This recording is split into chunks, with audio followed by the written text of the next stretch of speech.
treasurer tonight. That's because Brian, our treasurer, is currently in Canberra Hospital, having had a mild heart attack. He will be fine, and he's getting out tomorrow, but obviously in his absence we just completely lost that. And that is why we have no biscuits, so I apologise for the time. We do have the usual coffee and tea. Now, to move from that slightly depressing subject to a happy one, tonight's film, Love Me Tonight, was made in 1932, starring Jeanette MacDonald, Maurice Chevalier and Myrna Loy. It's directed by Reuben Mamoulian. Reuben Mamoulian was a theatre director on Broadway. He was so successful on Broadway that he was wooed to come to Hollywood in the early days of sound.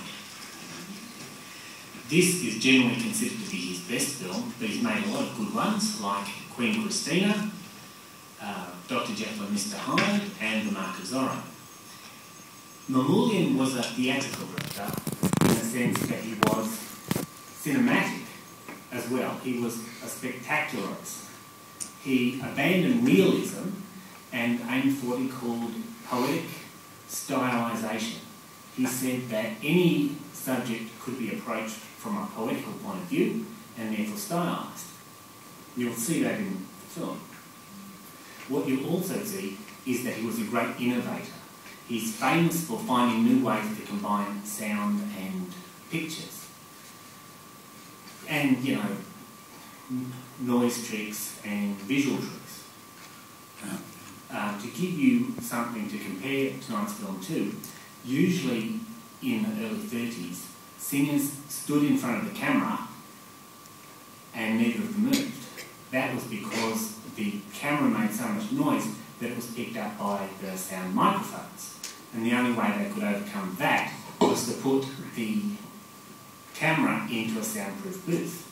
What Mamoulian did was to put wheels on the bottom of the soundproof booth so he could move it around and get some great tracking shots. The tracking shots, apparently he coordinated with the music. In fact, he coordinated the movement of the camera, the movement of the actors, the editing and so on, all with a pre-recorded score. And the best example of that is going to be the Isn't It Romantic number, where the one song travels across time and space as it goes from character to character. This sort of musical had only been invented 3 years earlier with Ernst Lubitsch's The Love Parade. That had also starred Maurice Chevalier and Jeanette MacDonald. In fact, they were in pretty much all of his musicals, and they had become huge stars. And you can tell that they were huge stars because their characters in this movie are actually named after the actors who played them. Princess Jeanette and Maurice the Tailor. But Lubitsch was renegotiating his contract and wasn't making any films. And meanwhile, these two big stars were just sitting around drawing big salaries. So the head of Paramount Studio went to Mamoulian and said, you can pick any film you want and shoot it however you like, just put these two people in it. So the first thing he did was to go to Rodgers and Hart, who were the top Broadway music writing team. They'd been wooed to come work in Hollywood as well.